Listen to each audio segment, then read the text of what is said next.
Yeah. My name is Joshua Harder. I am a Wheaton graduate, so there you go. Uh, yeah, and I'm going to Gateway Seminary in Southern California, trying to get my Master's of Divinity because I was not planning on going to graduate school. I was going to take at least a year break. Um, I started Wheaton. I started Wheaton as a double history education major, wanting to be a high school history teacher. That's why I went. I was going to do the 5 year.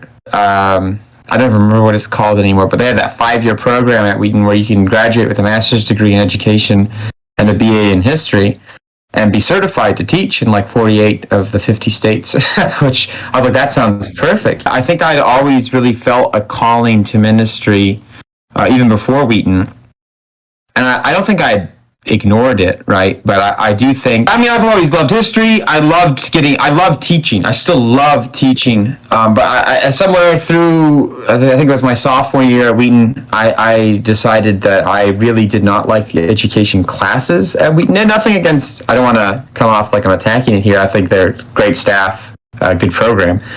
I just personally didn't like it that much. I thought a lot of classes were actually kind of boring. And I wasn't really learning anything that would pertain to my future career. And I remember sitting in an info class for the master's program, and I had a thought, you're going to have to do a full year, both semesters, of just education classes at like a master's level at the end of this. And my instant reaction was, that sounds like hell. And I was like, oh no, this is not it. This is not a good idea. So yeah, then I didn't really know what I was going to do, to be honest with you. I continued with my history degree. I love history, still do.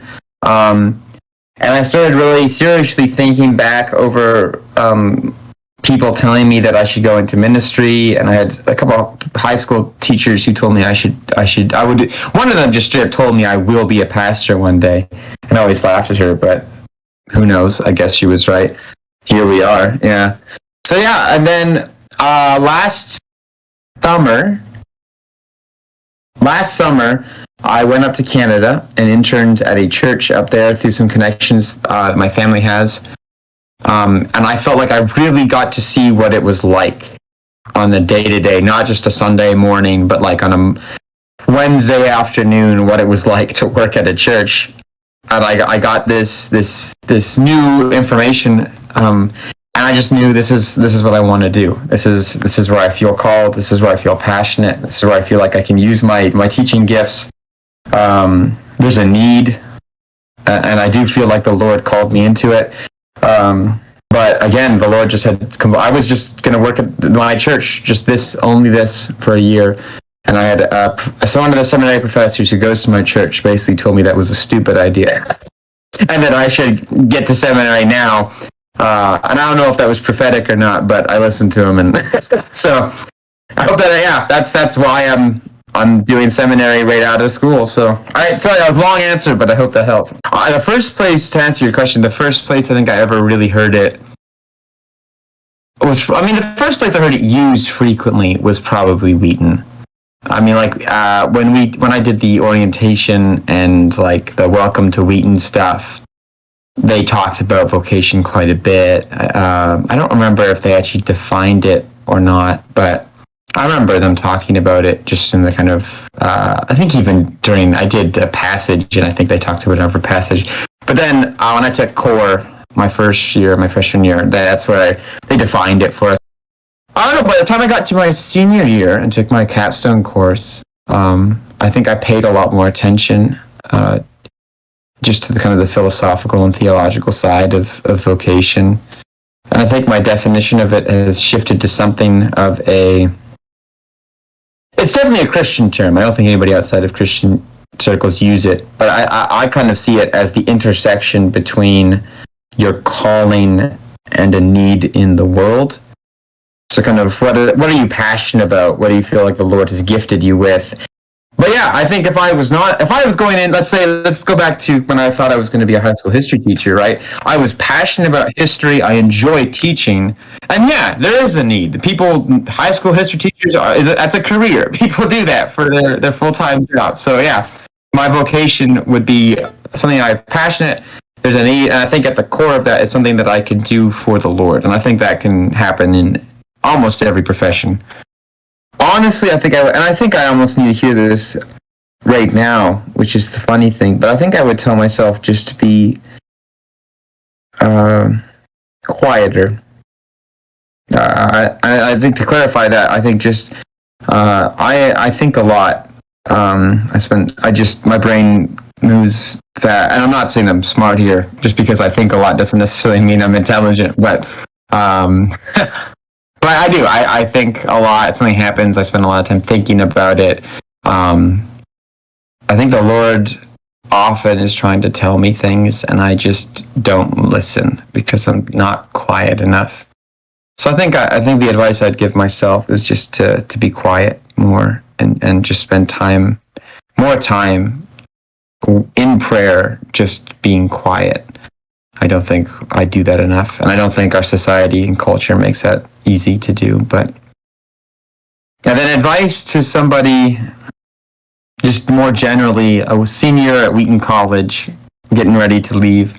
I think I would say you're better equipped to deal with life than you think you are, and I think honestly, I think most people who go to Wheaton College are equipped to deal with life before they start going to Wheaton College. When they graduate high school, I think most people who end up at Wheaton, and I don't know, this could change, who knows? At least, and I'm thinking maybe of my own friend group and the people like you guys living in that house there.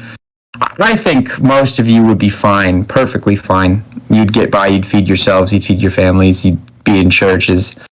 To me, it's about as best as you can live. We're going through Ecclesiastes, but yeah. But I think I would say you're better equipped than you think you are, and now you have a quality education under your belt. You have a degree from an institution that is reputable, and they've not only prepared you professionally, but they've also taken the time to prepare you spiritually and try to expand your thinking horizons in multiple different fields. And I think you would be foolish to underestimate that, and foolish to stop thinking broadly like that once you've left college. I think part of what a liberal arts education is supposed to get you to do is get you to think well.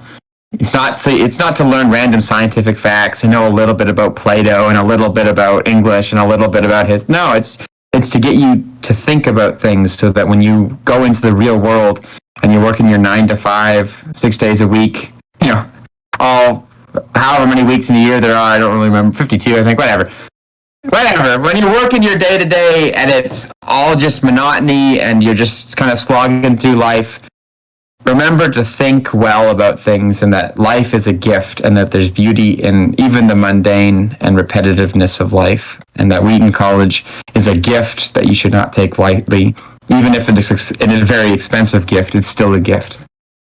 So yeah, you're better prepared than you think, and don't stop thinking. Would be my advice.